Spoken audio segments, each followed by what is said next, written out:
नमस्कार। Uttarakhand journey to heaven channel में आप सभी का स्वागत है। पहाड़ी गीतों की श्रृंखला में आप सभी के मध्य हम एक नया गीत लेके आए हैं जो है बेड़ू पाको बारहमासा।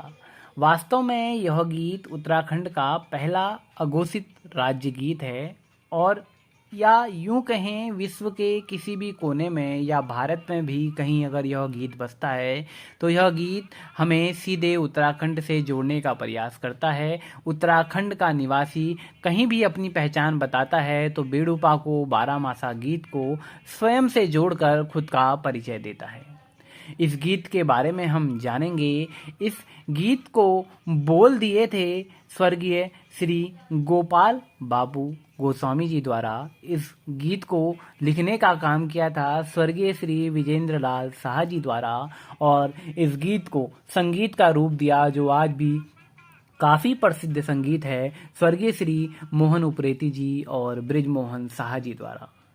इस गीत के इतिहास की बात करें तो पहले यह गीत इतना प्रसिद्ध नहीं था, परंतु जब यह गीत पहली बार दिल्ली में गाया गया उससे पूर्व यह गीत नैनीताल में 1952 में राजकीय इंटर कॉलेज में गाया गया था, जिसके बाद यह दिल्ली में एक अंतर्राष्ट्रीय सभा में इस गीत की प्रस्तुति दी गई, जिसे सुनकर माननीय उस समय के तत्कालीन प्रधानमंत्री श्री जवाहरलाल नेहरू जी द्वारा इसको अपने प्रिय गीतों की श्रृंखला में जोड़ दिया गया और नेहरू जी ने तो मोहन उप्रेती जी को बेड़ू पाको बॉय का नाम भी दिया।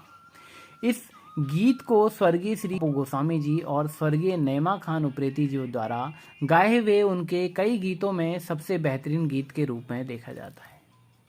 अगर हम इस गीत के बोलों की बात करते हैं तो यह गीत हमें उत्तराखंड की सांस्कृतिक एकता, सांस्कृतिक विभिन्नताओं और यहाँ पाए जाने वाली औषधि के रूप में पाए जाने वाले फलों को जोड़ते हुए हमारे दर्शनीय स्थल, हमारे पर्यटक स्थल और हमारे जो मंदिर हैं उनसे जोड़ने का प्रयास करता है।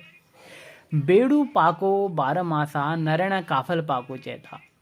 बेड़ू हमारे पर्वतीय अंचलों में पाए जाने वाले फलों में से एक ऐसा फल है जो बारहमासी पाया जाता है और ठीक इसके अपोजिट में एक काफल फल है जो एक विशेष मौसम में जब हमारी जाड़े समाप्त होते हैं और हमारे गर्मियों का टाइम होता है तो उस टाइम पे हमारे काफल आना स्टार्ट होते हैं और लगभग गर्मियों के समय में इनिशियली गर्मियों के समय में यह फल पक के तैयार हो जाता है। तो बेड़ू पाको बारहमासा नारायण काफल पाको चैता ये गीत को यहाँ पर दर्शाया गया है।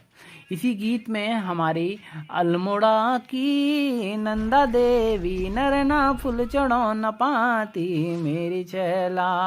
हमारे अल्मोड़ा में माँ नंदा देवी का मंदिर है जहाँ पर इस गीत के माध्यम से यह दर्शाया गया है कि लोग किस प्रकार से हमारे देवी देवताओं से जुड़े हुए हैं, किस प्रकार से उनकी श्रद्धा है। फूल पाती से वो हमारी नंदा माँ को सजाने का प्रयास करते हैं। नरेना फूल चढ़ोना पाती मेरी चैला। इसी प्रकार से यहाँ पर एक प्रेम प्रसंग भी जोड़ा गया है कि तेरी खुटी को काना बूढ़ो नरना मेरे खुटी में पीड़ा मेरी छैला। इसका अर्थ है कि तेरे पाँव में कांटा बूढ़ा है तो कांटा लगा तो उसका दर्द मेरे पाँव में हो रहा है। इस प्रकार से इसे वाइस वर्सा दिखाया गया है कि आपके पाँव में कांटा चुभा है तो मेरे पाँव में इसकी पीड़ा हो रही है। गीत को काफ़ी अच्छी तरीके से यहाँ पर लेखक महोदय द्वारा सजाया गया है। इसी अल्मोड़ा की लाल बाजार को भी यहाँ पर बखूबी रूप से सजाने का प्रयास किया गया है। इस गीत को वास्तव में आज भी अगर हम देखें तो यह गीत वास्तव में आज भी हम सबके बीच में विद्यमान है और काफ़ी प्रचलित है। या यूँ कहें कहीं भी अगर हमें स्टेज परफॉर्मेंस देनी होती है या कहीं पर भी गीतों का अगर फोक म्यूज़िक की बात होती है, अगर लोकगीतों की बात होती है तो लोकगीतों में सर्वप्रथम हर किसी के दिमाग में जो उत्तराखंड से संबंधित होता है तो लोकगीतों की बात जहाँ भी होती है वहाँ हम बेड़ू पाको को सबसे पहले स्थान देते हैं, उसके बाद अन्य गीतों को तरजीह दी जाती है।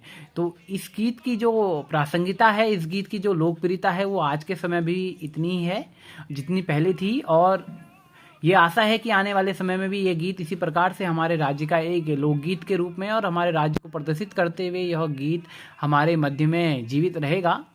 इसी आशा के साथ कि आपको भी यह विश्लेषण पसंद आया होगा और इस गीत को आगे बढ़ाने में आप लोग भी कहीं ना कहीं आपने इसका प्रयोग जरूर करा होगा, और नहीं करा है तो आप लोग जरूर प्रयोग करेगा, क्योंकि हमारी संस्कृति ही हमारी पहचान है। इसी आशा, इसी उम्मीद के साथ विदा लेते हैं। हम मिलेंगे हम एक नए गीत के विश्लेषण में। अगर आप हमारे चैनल में आए हैं नए तो चैनल को लाइक, सब्सक्राइब, शेयर कर लीजिएगा, बेल आइकन को दबा लीजिएगा। Thank you so much, bye bye, take care, Jai Hind, जय उत्तराखंड, जय भारत।